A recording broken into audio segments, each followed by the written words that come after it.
Herkese merhaba, sağlıklı, mutlu, bol kazançlı bir gün dilerim. Şimdi değerli metallere hızlıca bir bakalım. Gümüşle başlayacağım. Gümüş oldukça önemli, kritik bir bölgeye geldi. 31.56, 31.62 uzun zamandır takip ettiğimiz önemli bir direnç. Şimdi günlük grafiklerden baktığımızda da orta uzun vadeli yatırımcılar için aslında risk azaltılabilecek bir bölge. Ancak bugün Amerika saatiyle birlikte piyasa daha da netleşecektir diye düşünüyorum. Burada Amerika'nın alıcı bir şekilde piyasaya girmesi 31.56 ve 31.62 direncini kırmasıyla birlikte yükselişlerin önümüzdeki hafta 32.96, 32.65 bölgesine kadar devam etmesi beklenebilir. Ancak bu bölgeden Amerika saatiyle birlikte gelecek satışlar geçtiğimiz hafta bakın yaşanan harekete benzer bir süreci tetikleyebilir. O nedenle oldukça orta uzun vadeliler için kritik bir bölgedeyiz. Bu tarz yükselişlerde risk azaltmak gerektiğini lütfen unutmayalım. Çünkü bakın uzun zamandır söylüyorum, şuradaki talep kadar ve hatta ondan daha güçlü bir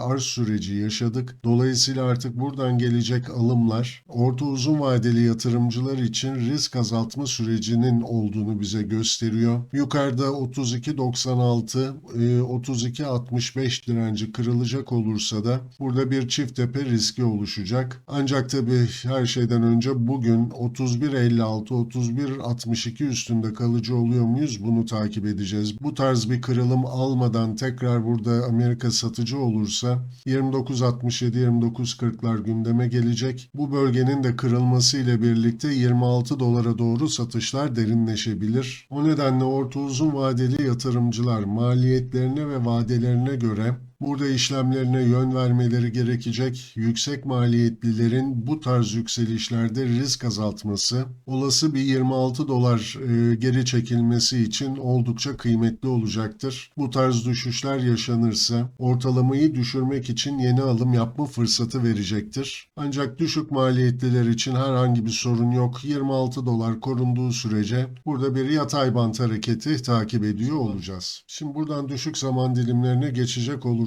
burada da dün bir analiz yapmıştım, hatırlarsanız bir filama formasyonundan bahsettim. Bunun bayrak formasyonuna dönüşme ihtimalini konuştuk. Fakat bugün saat 4 civarları bakın gelen satışlarla birlikte burada görünüm bir miktar bozulmaya başladı. Bu nedenden dolayı bakın bu bölgede alıcı olanlar gene risk azaltabilirler. Kaldıraç ayarlaması yapmaları gerekebilir. Çünkü Amerika saatiyle birlikte burada ne gibi bir hareket gelecek bilmiyoruz. Yukarıda 31.62 geçilecek olursa evet yükselişlerin devamı gelecektir. Fakat bakın ilk verdiğimiz stop seviyemiz çalışmış durumda. 31.14 altına sarkmasıyla birlikte burada minimum stop kullanan arkadaşların stopladığı bir süreci takip ettik. Sonrasında ise bakın 30.90'ı belirlemiştik. Tam da bu bölgeden tekrar alıcılar devreye girdi. Fakat gelen bu alımlar bir önceki tepeyi geçemediği için oldukça zayıf kaldığını söyleyebiliyoruz şu an için.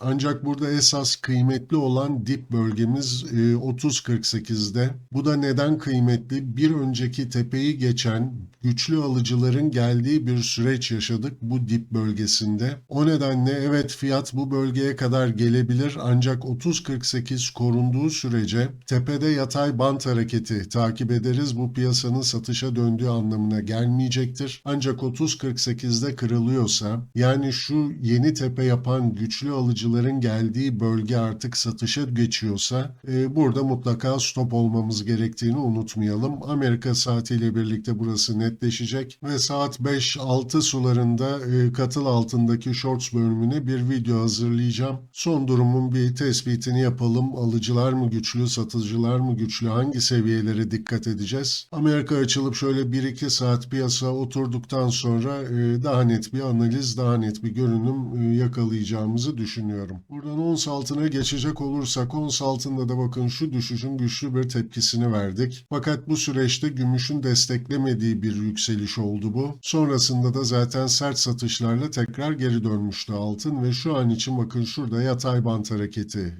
yapmakta. Aşağıda 2600 önemli destek bölgemiz. Yukarıda ise 2690. Bunun da altında bakın son oluşan tepemiz var. 2662 dirençleri önemli olacak. Gene bugün Amerika saatiyle birlikte birlikte burada alıcılar mı güçleniyor, satıcılar mı güçleniyor? Bunu yakından takip etmemiz gerekecek. Ancak altın özelinde 2690 üstünde kalıcı olmadığı takdirde burada tekrar satışların derinleşme ihtimalini görüyoruz. Burada gene belirleyici gümüş olacaktır. Altın yatırımcısı gümüşü bugün için özellikle yakından takip etmeli. Buradan altının düşük zaman dilimlerine dönecek olursak bakın gümüş şu kanal hareketini koruyup bir önceki tepe bölgesine doğru yükseliş yaparken altında satışların derinleştiği bir süreci takip ettik ve ne yazık ki bakın şu kanal hareketinin de artık dışına çıkmış durumda. Aşağıda destek olarak takip edeceğimiz bölge 2609-2602 bölgesi. Burada günlük grafiklerde de 2600'leri konuşuyoruz. Dolayısıyla önemli bir destek bölgemiz olacak. Gümüş eğer bugün satışlar almaya başlayacak olursa altının da bu desteğinin kırıldığı bir süreci ne yazık ki takip edeceğiz. Fakat gümüşün Amerika saatiyle birlikte alıma geçip bu 31.62 diye belirlediğimiz bölgeyi geçmesiyle birlikte altında da bu bölgenin destek olarak çalıştığını ve yükselişin devam edeceğini söyleyebileceğimiz bir süreç yaşanır. O nedenle söylüyorum gümüşün hareketleri altın içinde çok önemli, mutlaka yakından takip edilmeli. Buradan platine geçecek olursak platinle gümüşün hareketleri birbirine çok benzerdi. Bakın şu düşüşün minimum tepkisini vermişti hem gümüş hem platin. Sonrasında gelen satışlarla burada bir çanak formasyonu veya bir çift dip oluşabilir demiştik. Sonrasında gelen alımlar gümüşte şu bir önceki tepeye ulaşırken platinde bu alımların gelmediğini, zayıf kaldığını gördük ve yukarıda 957-952 direncini koruyarak burada bir ters fincan kulp formasyonu ihtimalini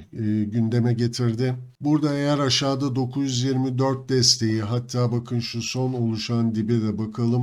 920 dolar altındaki hareketler 900-895 desteğine doğru satışların derinleştiği bir süreci bize gösterecek. Ve yukarıda 957 geçilmediği sürece bu düşüşün yaşanma olasılığı daha güçlü. Ancak yukarıda 957 geçildiği takdirde tekrar bir önceki tepe bölgesi, aynı zamanda şu düşüşün minimum tepki sınırı olan 974-970'leri takip ediyor olacağız. Platin yatırımcısı da bugün gene gümüşü yakından takip etmeli. Dirençlerin kırılması, platinde de bu ters fincan kulp formasyonunun bozulma ihtimalini gündeme getirebilir. Ancak gümüşte o alımları görmüyorsak platinde de ne yazık ki 895'lere doğru satışlar derinleşecektir. Buradan platinin düşük zaman dilimlerine geçtiğimizde aslında söyleyecek çok farklı bir şey yok. Bakın ters fincan kulp formasyonu burada daha da net görüyoruz. Yukarıda takip etmemiz gereken direnç bölgesi 952-949. Kısa vadeli trade amaçlı işlem yapanlar için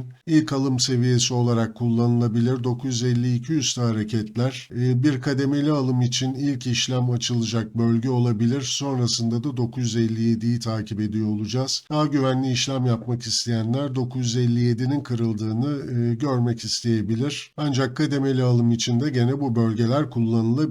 Bu dirençler kırılmadığı sürece aşağıda hedefimiz 920'ler olacaktır. Dolayısıyla kısa vadeli yatırımcılar 952 ve 957 dirençleri geçilmediği sürece piyasada satıcılı trade etmeleri çok daha sağlıklı olacaktır. Buradan paladyuma geçecek olursak aslında paladyumda aşağıda 800 dolar, yukarıda 1250 dolar, yaklaşık 450 dolarlık yatay bir bant hareketi takip ediyoruz. Bu yatay bant hareketi içerisinde bir fincan kulp formasyonu oluşma ihtimalini uzun zamandır konuşuyoruz ve şu anda da bakın bu kulp hareketinin dibini oluşturan şu yatay bant sürecini yaşadığımızı söyleyebiliriz. Yukarıda 1044-1026 direnci korunduğu sürece, aşağıda da 900-910 desteği korunduğu sürece yatay bant hareketi takip edilecek. 1044'ün kırılmasıyla birlikte 1250'lere doğru kulbun tamamlandığı bir süreç yaşanabilir. Ancak bunun için tekrarlıyorum 900-910 desteğinin korunması lazım. Bu destek kırıldığı takdirde de 800 dolarlara kadar gene satışlar devam edebilir ve yatay bant hareketi takip ediliyor olacak ve 800 dolar korunduğu sürece bu tarz düşüşlerde alım fırsatı olarak değerlendirilebilir. Buradan platinin düşük zaman dilimlerine döndüğümüzde bakın şu yükselişin maksimum düzeltme sınırı olarak takip ettiğimiz 962-953 bölgesi vardı. Tam da bu bölgeden destek bulmuş olmuş durumdayız ve şu kanal hareketini korumaya devam ediyor. Burada aşağıda 953 kırılacak olursa açığa satış yönlü trade işlemleri yapılabilir. Ancak yukarıda da 1000'in üstüne 1001.995 bölgesi karşımıza çıkıyor. Bu bölge geçilecek olursa da alım yönlü işlemler açılabilir. Dolayısıyla şu yatay band fiyatlaması yapacağız. Destek dirençler korunduğu sürece destekten al, dirençten sat. Kırılımla birlikte stopları çalıştırıp ters işlem açmak gerektiğini unutmayalım. Oldukça tecrübe gerektiren bir hareket olacaktır bu. O nedenle düşük kaldıraçlarla bu tür hareketlerde tecrübe edinmeniz çok önemli olacak. Evet, değerli metallerden de bugünlük bu kadar diyelim. Tekrar görüşmek üzere, hoşça kalın.